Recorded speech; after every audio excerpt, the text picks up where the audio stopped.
We're just waiting for a juror to come back. I didn't mean to be rude, sir. So just give us a few moments. Thank you, Judge. Thanks.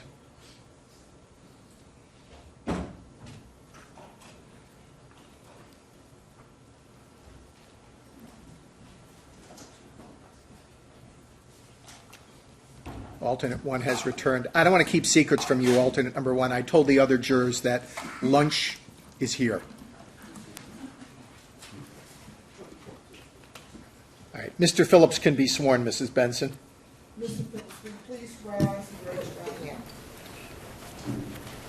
Do you solemnly state that the testimony you may give in the cause now pending before this court shall be the truth, the whole truth, and nothing but the truth, so help you God? Yes, I do. You may be seated.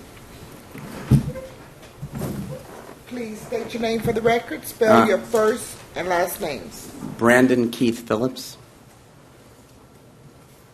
Spell your first name, please. Brandon. Spell your last name, please. Phillips. Mr. Phillips, good morning. Good Let morning. me provide you with introductory instructions that I give to every witness in every case. Firstly, please sit back and relax. Secondly, please speak loudly. Thirdly, please answer questions yes or no if called upon, rather than using slang like which can be tricky.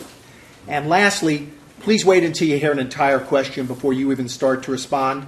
In this way, even though we think we may know what the question asks, we are certain and we avoid having people talk over each other. Is all of that okay? Yes. Thank you. This will be direct examination.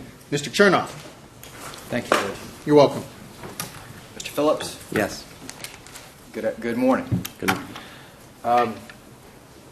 Phillips, what do you do for a living? I am the president and chief executive officer of a company known as AEG Live. AEG Live is a subsidiary, It's a subsidiary or division of AEG, and AEG is what? the parent company. Okay. And AEG, the company, stands for what? The Anschutz Entertainment Group. All right, and what does the Anschutz Entertainment Group do? To make money. The parent Yes, company. the parent company. Uh-huh. We have a number of different divisions. We own sports teams. We have a concert company. We built the Staples Center and own and operated a number of other venues, the O2 in London. So basically, we're in the sports and facilities management and operations building. Business. And one of the facilities that's owned by AEG is the O2 Arena in London. That is correct. Tell us a little bit about the O2 Arena in London. How many it seats, what types of entertainment venue it is, what types of shows can be put on there? Okay.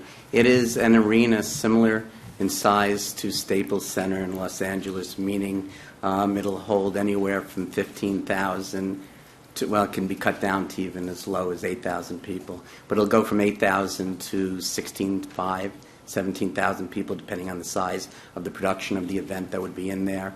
For a sporting event, it could be a little more because you would be selling in the round.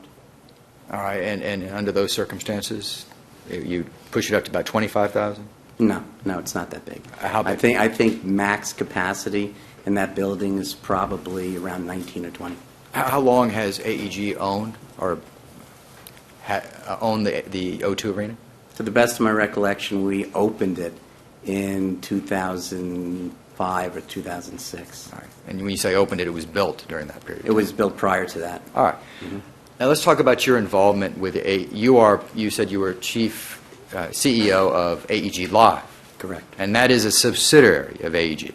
That is correct. I'm not sure what the classification is, but it is part of AEG. All right. What is it how long have you been CEO of this particular division? 9.5 years or so. And what is it what are your responsibilities as CEO? What do you do? What I do is I'm responsible for our yearly P&L, which is the profit and loss statement for the division. My job is to not only book talent for world tours, but also to make sure that our regional offices function properly, meet their budgets, meet their numbers. Same thing with our festival division. These all report to me. AEG Live is situated in Los Angeles, California? Its headquarters is here, yes. All right. you noted that part of what you do is to bring in talent, bring in shows. Is that right? That is correct. All right. And in fact, AEG Live makes its money from producing or producing these shows. We tend to feel that our business is the presentation of the greatest artists and the best talent in the appropriate venue for them, yes. And that's what you've been doing for 9.5 years personally, That is correct. providing the greatest artists and best talent. To our specification, yes. Can you give us some examples, please? Bon Jovi, Justin Timberlake, artists of that stature, Usher. All right. Now, you had mentioned that AEG also owns the Staples Arena Staples Center, yes. Center. Sorry. Any other arenas? We operate, yes, we're on Kansas City, the Sprint Center. There's a different designation between venues we own versus venues we operate, and then in the venues we own and operate. We operate a number, in our facilities division, we manage a number of arenas around the world. All right. And generally speaking, would it be fair to say that you would prefer to book these shows in the arenas that you either own or manage? Is that what you attempt to do? Well, the question's a little vague for me. All right. Well, let me ask you. Okay. Let me ask you this. When you book shows, when you produce and promote shows, do you attempt to arrange for those shows to be the venues to be the arenas that you own? Was that your first choice?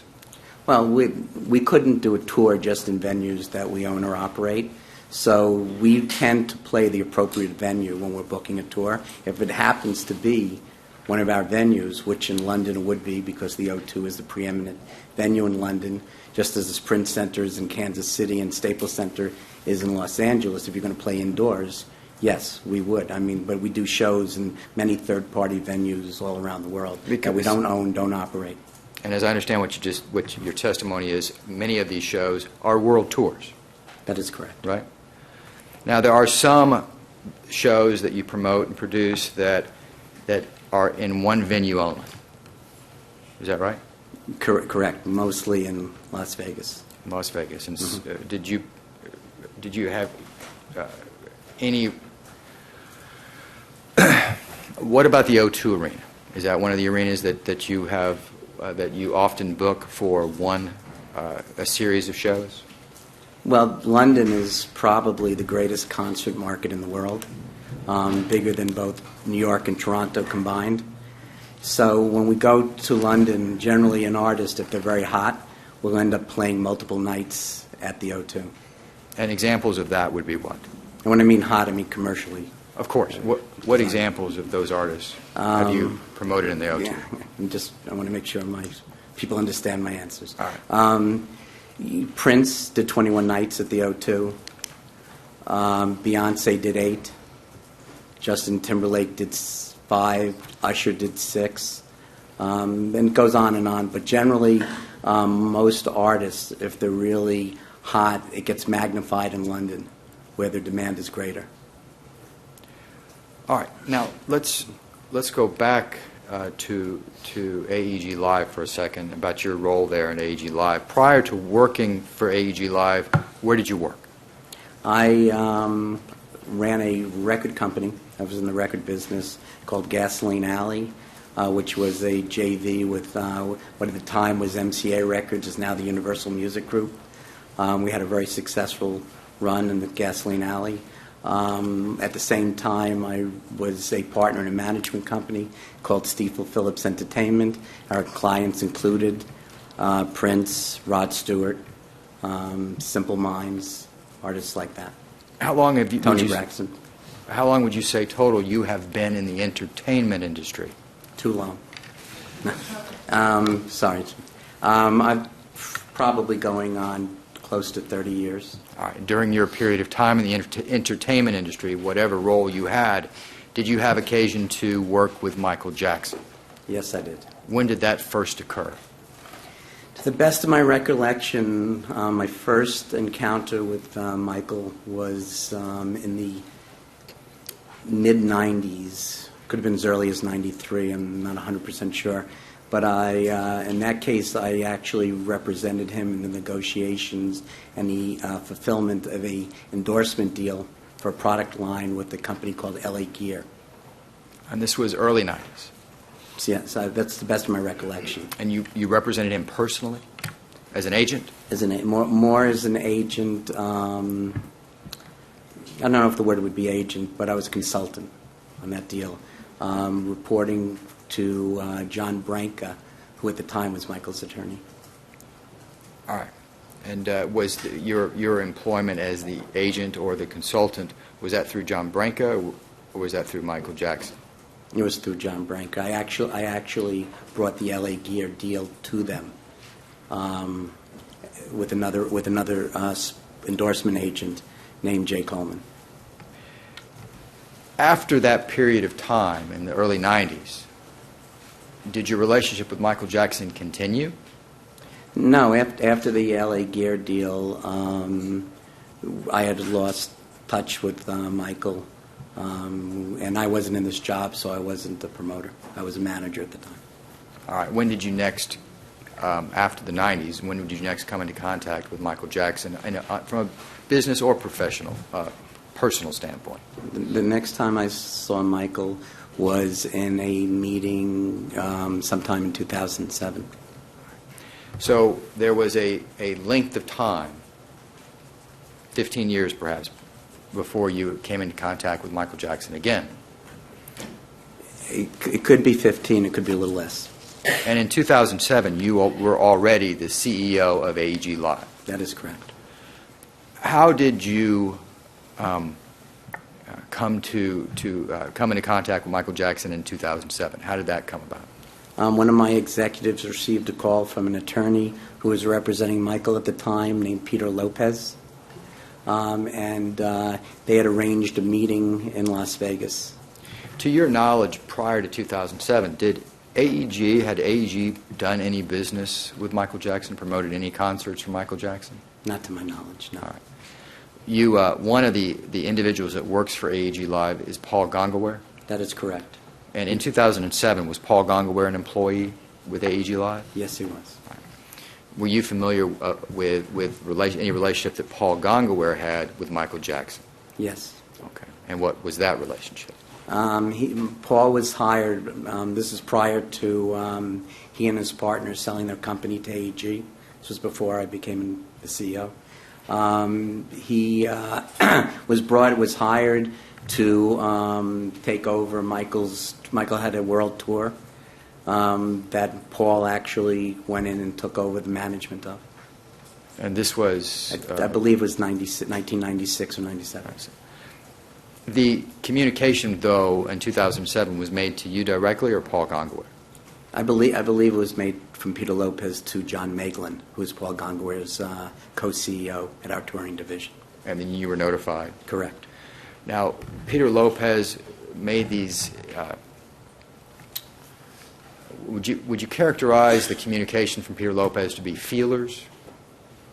Sort of, Please define feeler for me. Okay, okay. Certainly there was no contract sent over. There was no proposal sent over when you were contacted by Peter Lopez, right? Before that meeting, prior to that meeting, no. Yes. It was just, let's get together. Let's That is talk correct. about this. And Peter Lopez told you that he represented Michael Jackson? Yes, he said he was Michael's attorney. Okay. Did you... Mr. Chernoff, at a convenient time, let us know for the break. If you want to just complete Right. the line. Yeah, yes. I'll complete it. Sure. Did you subsequently verify that he represented Michael Jackson? Other than Peter arranged a meeting that Michael Jackson attended along with his manager at the time. Yeah. That's as far as we went to verify that. That's right. Okay, thank you. That's all I have. For now. For now, yes. Ladies and gentlemen, let's take the luncheon recess at this time, a little bit early, and again, thank you for your patience. Please remember all those admonishments and orders, and we'll be in recess on the case until 1 o'clock. Mr. Phillips, with my thanks, please come back at 1 p.m. Don't discuss your testimony of the facts of the case with any other witness, and we'll resume at that time. You may step down and leave. Ladies and gentlemen, have a good lunch.